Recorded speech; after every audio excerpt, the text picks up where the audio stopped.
bohong. Hah? Kalau aku tadi nggak lupa ambil ponsel, aku nggak bakal tahu kebohonganmu. Bukannya kamu bilang ibumu dosen? Kenyataannya cuma petani desa. Nana, kita putus. Mulai sekarang jangan cari aku lagi. Dengarkan aku dulu.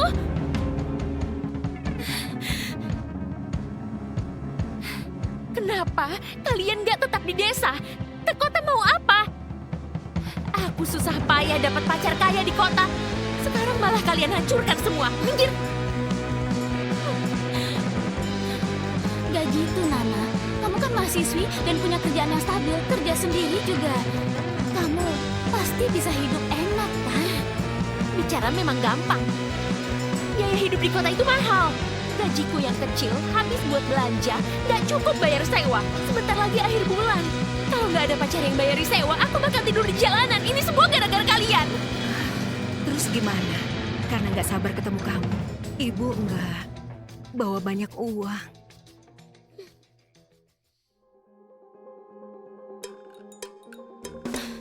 Bagaimana kalau kita jual liontin giok ini? Nggak bisa begitu. Itu barang yang kamu pakai sejak kecil. Satu-satunya petunjuk buat temukan keluargamu.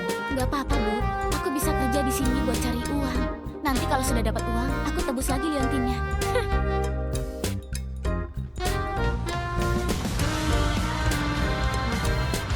Halo, Pavel.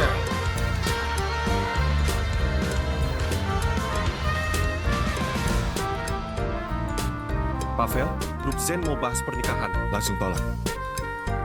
Pavel, meski keluarga Yufon pernah ada pertunangan dengan Anda, mereka sekarang sudah jatuh. Lagi pula putri mereka sudah hilang bertahun-tahun. Anda masih mau lanjutkan pertunangan ini? Vina itu orang pilihanku. Aku pasti temukan dia.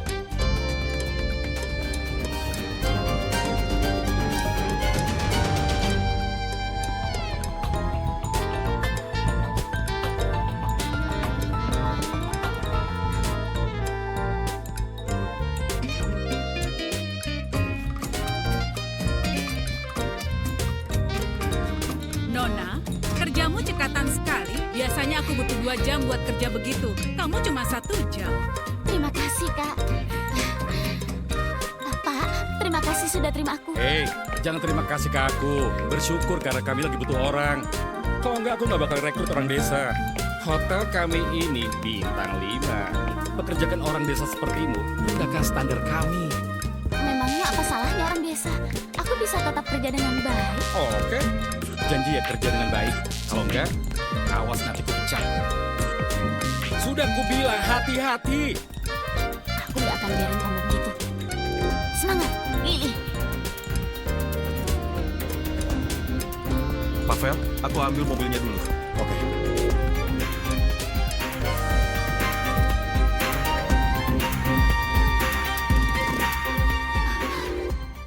Pak. Pak, kamu sepertinya belum bayar. Kamu baru di sini. Kalau makan di sini, aku nggak pernah bayar. Hah? Ini bukan pertama kalinya. Hah? Pak, kulihat pakaianmu rapi. Apa kamu lagi kesusahan? Kamu salah paham. Aku ngerti. Nggak apa-apa, jangan malu. Hidup itu memang penuh rintangan. Tapi selama kita punya tangan dan kaki, pasti ada cara buat hidup diri sendiri, benar kan? Ayo, di dekat sini ada proyek bangunan yang bukan lowongan. Aku antar kamu ke sana. Tunggu, dengarkan Hei, aku. Lili! Apa yang kamu lakukan? Pak, aku yang akan bayar makanannya. Jangan lapor polisi ya. Tunggu, kamu pikir dia siapa? Sampai kamu bayari dia. Dia ini bos restoran kita. Bos? Tentu saja. Maaf sekali. Pavel jangan marah ya. Dia cuma orang desa yang norak, nggak ngerti cara bersikap. Aku akan pecat dia sekarang. Nggak bisa Siapa yang gitu. suruh kamu pecat dia?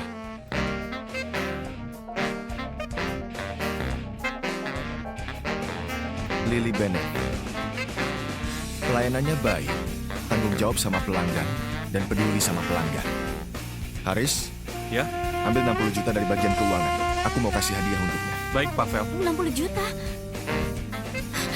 Terima kasih, Bos.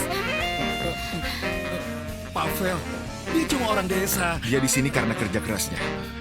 Itu sudah sangat membanggakan. Kalau kamu pakai kata-kata klise gini buat sok superior sebagai orang kota, Eldrick, kamu keluar dari restoran. Maaf Pak Vel, aku salah. Hati-hati.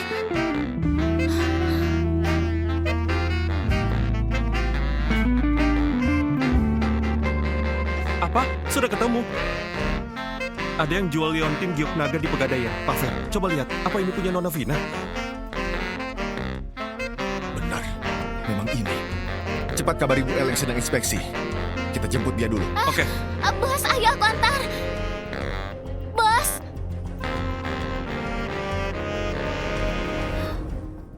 Nggak nyangka ada orang bodoh yang mau beli itu. Bu, bukakan pintu. Aku mau tidur sebentar.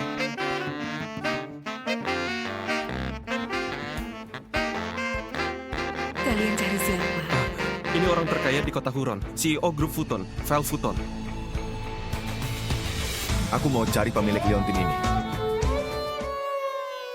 Bukankah ini liontin giok putri angkatku? Aku mau cari gadis bernama Vina Yvonne. Waktu hilang, dia pakai liontin ini. Apa dia hilang tahun 2004? Waktu aku temukan putri angkatku, dia lagi meringkuk di dekat ladang gandum. Hampir mati. Pavel, akhirnya putri keluarga Yvonne ketemu. Apa?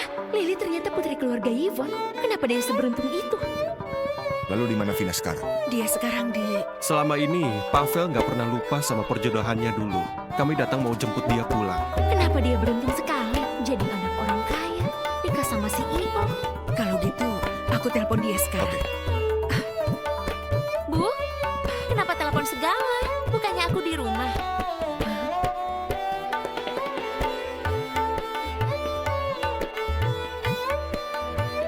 Liontin ini punyamu. Kak Vel, kamu lupa sama aku. Kemasin dulu barangmu. Aku kirim orang buat jemput kamu. Oke.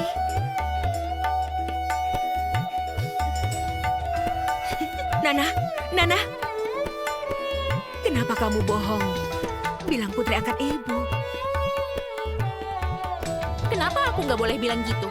Lily sudah numpang sama kita selama ini. Sekarang waktunya balas budi ke kita. Tapi jelas-jelas kamu putri kandung ibu. Sebagai putri ibu, apa pernah hidupku enak? Karena ibu dari desa, aku selalu diremehkan orang. Bahkan pacarku putuskan aku. Sekarang akhirnya ada peluang buat jadi kaya. Kalau ibu peduli padaku, harusnya dukung aku. Terus Lily gimana? Ibu! Yang harus ibu pedulikan dulu itu aku. Aku putri kandung ibu. Ibu sangat miskin. Ibu sudah utang padaku. Ibu, Ibu, kalau ibu peduli padaku, yang bisa ibu lakukan sekarang cuma diam. Kalian ngobrol apa? Bu, aku punya kabar baik. Aku sudah dapat kerja. Gajinya 16 juta per bulan, dapat asuransi. Nana, jangan khawatir soal uang sewa. Kenapa kamu bawa koper? Oh, aku sudah balikan sama pacarku. Aku mau tinggal di rumah mewahnya. Rumah reot ini kalian tempati saja. Pacarmu kemarin bicara sangat kasar. Kenapa masih mau sama dia? Apa salahnya kalau kasar? Yang penting dia kaya. Sudahlah, malas sama kalian. Mobil pacarku sudah datang. Minggir, jangan halangi jalanku. Bu, jangan khawatir. Nana, kamu belum jelasin semuanya. Terima kasih, Kak Vel. Nana! Plat nomor mobil itu terasa sangat familiar. Bu, ibu mau kemana? sebentar lagi musim panen. Ibu mau cepat pulang buat panen gandum. Atau gandumnya bakal busuk di ladang. Biar aku antar, Bu. Lily, Ibu minta maaf. Ibu, kenapa tiba-tiba bilang gitu? Kalau ibu nggak selamatkan aku dan rawat aku pasti sudah mati. Bu, kalau ada apa-apa di desa, jangan lupa telepon aku ya. Sekarang aku sudah bisa cari uang di kota. Kalau ibu capek kerja, istirahat saja. Ayo, aku antar ke stasiun.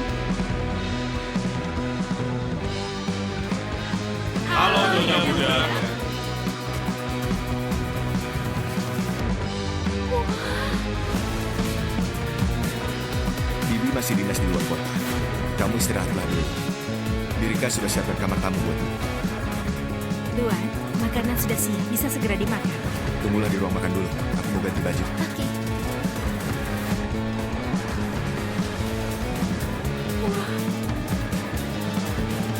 Abang, lobster, kepiting besar. Pantas disebut orang terkaya. Biaya sekali makan saja. Setara gajiku setengah tahun. Kak Vel, kenapa kamu juga punya liontin Gio? Kamu yang kasih liontin ini ke aku kan? Cepat transfer aku 60 miliar. Atau aku bunuh kedua anak ini. Jangan takut, aku akan bagi jimat pelindungku denganmu.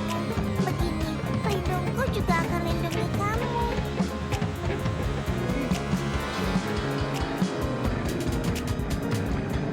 Kamu sendiri yang kasih ke aku. Apa kamu lupa?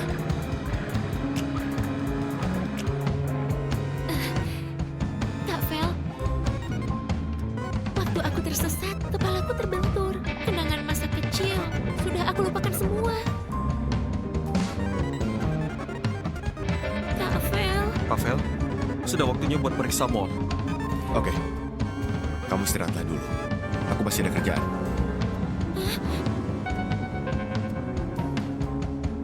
Halo, aku mau beli ponsel buat orang tua. Boleh lihat yang ini? Lihat apa? Kamu orang desa kan? Pakaian lusuh, tangan juga kasar. Nanti kalau ponsel kami kotor, siapa yang mau beli? Kamu bilang aku orang desa kotor. Hatimu yang kotor, makanya lihat apa saja jadi kotor. Kamu ini kan orang desa, berani memakai. Memang berani. Kamu makan hasil tani kami, tapi malah rendahkan orang desa kayak kami. Aku kesini sebagai pelanggan. Begini cara kalian layani pelanggan. Memang kamu pantas disebut pelanggan. Yang punya uang baru disebut pelanggan. Yang nggak punya uang nggak ada artinya. Gadis desa sepertimu ini cuma akan rendahkan kualitas toko kami. Cepat keluar. Kalau enggak, aku panggil satpam. Aku nggak mau pergi. Aku mau ketemu manajer kalian. Aku mau laporkan ini. Kalau nggak mau pergi sendiri, jangan salahkan aku panggil satpam. Satpam, cepat seret keluar orang desa tukang onar ini. Hentikan! Aku mau lihat siapa yang berani ganggu dia.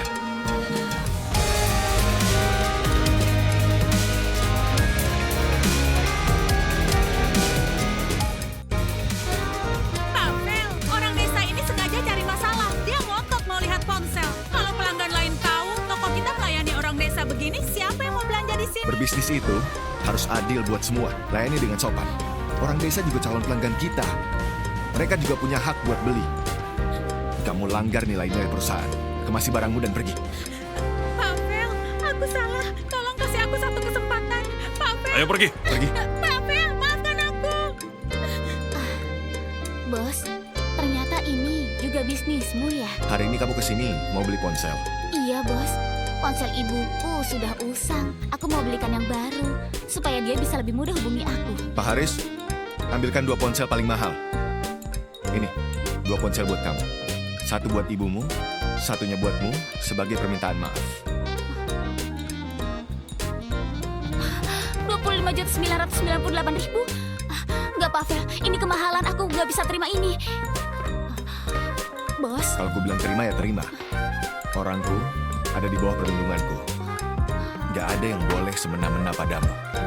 Pavel, direktur bank tunggu Anda. Kita harus pergi. Oke.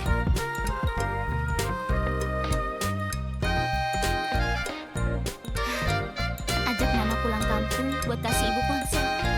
Ibu pasti akan senang bisa lihat Nana. Pelirik ini sulit sekali dihindari. Nona, ibu Anda sudah balik dari luar kota. Ajak Anda makan siang di resto Meraki siang ini.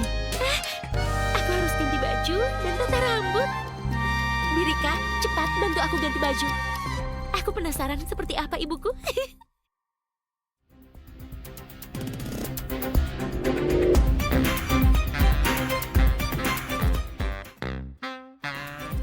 Bu El, Anda mau ganti baju buat pertemuan nona besar? Ganti baju cuma buang-buang waktu. Sudah lama aku nggak bertemu Vino. Aku nggak mau buang waktu. Selamat datang. Mari silahkan. Baru dari mana? Pasti datang menikmati asik gratis meski sekarang.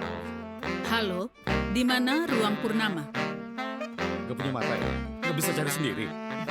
Aku sibuk, gak ada waktu layani buruh kayak kamu. Mari sebelah sini. Halo Nyonya, Anda mau ke ruang Purnama? Iya. Mari aku antar. Oh, baik. Aduh, maaf ya. Aku baru dari lokasi kerja. Telapak sepatuku agak kotor, jadi mengotori lantai. Gak masalah, gak apa-apa. Nanti aku pel. Aku berpakaian begini, yang lain menghindar semua. Cuma kamu yang mau melayani. Kamu nggak takut kalau aku cuma mau cari gratisan? Nyonya, bagiku semua pelanggan itu sama. Aku nggak akan nilai dari pakaian atau jumlah belanjaan. Aku nggak akan berubah sikap. Aku perlakukan semuanya dengan satu prinsip. Layani dengan adil dan sepenuh hati. Lagi pula, aku juga dari desa. Sebelumnya aku juga direndahkan orang. Aku nggak mau jadi kayak orang yang aku benci. Lili, lihat pelanggan kena air panas gak? Cepat bantu urus. Baik Pak, aku segera datang. Maaf Nyonya, ruang Purnama di depan, di kanan ruang pertama. Selamat menikmati makanan Anda. Bagaimana? Kamu ambilkan handuk dingin, kamu ambilkan kotak obat. Gak apa-apa Nona, ini akan membaik secepatnya. Pasti menyenangkan jika putriku sebaik dia.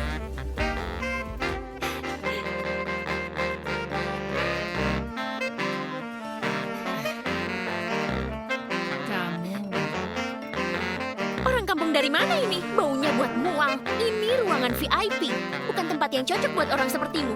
Cepat keluar.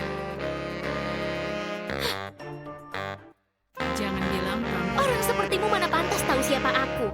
Jelas sekali dari desa. Gak tahu aturan. Aku peringatkan kamu. Kalau nggak pergi sekarang, aku akan panggil satpam. Apa-apaan kamu? Pavel, kamu datang tepat waktu. Buruh kasar ini buat ruangan bau. Cepat panggil satpam buat usir dia. Nanti ganggu makan kita sama ibuku. Dia ini ibumu. Apa? Bu, jangan salah paham. Aku cuma lihat baju ibu terlalu sederhana. Karena baju sederhana, lalu kamu jadi bersikap nggak sopan. Keluarga Yvonne nggak punya aturan begitu. Bu, jangan marah. Waktu tersesat, aku diadopsi sama wanita desa. Dia nggak sekolah, nggak berpendidikan dan beretika. Aku jadi buruh karena dia. Semua ini dia ajarin ke aku. Aku juga nggak mau. Sekarang ibu sudah menemukanmu. Nanti ibu akan mendidikmu pelan-pelan.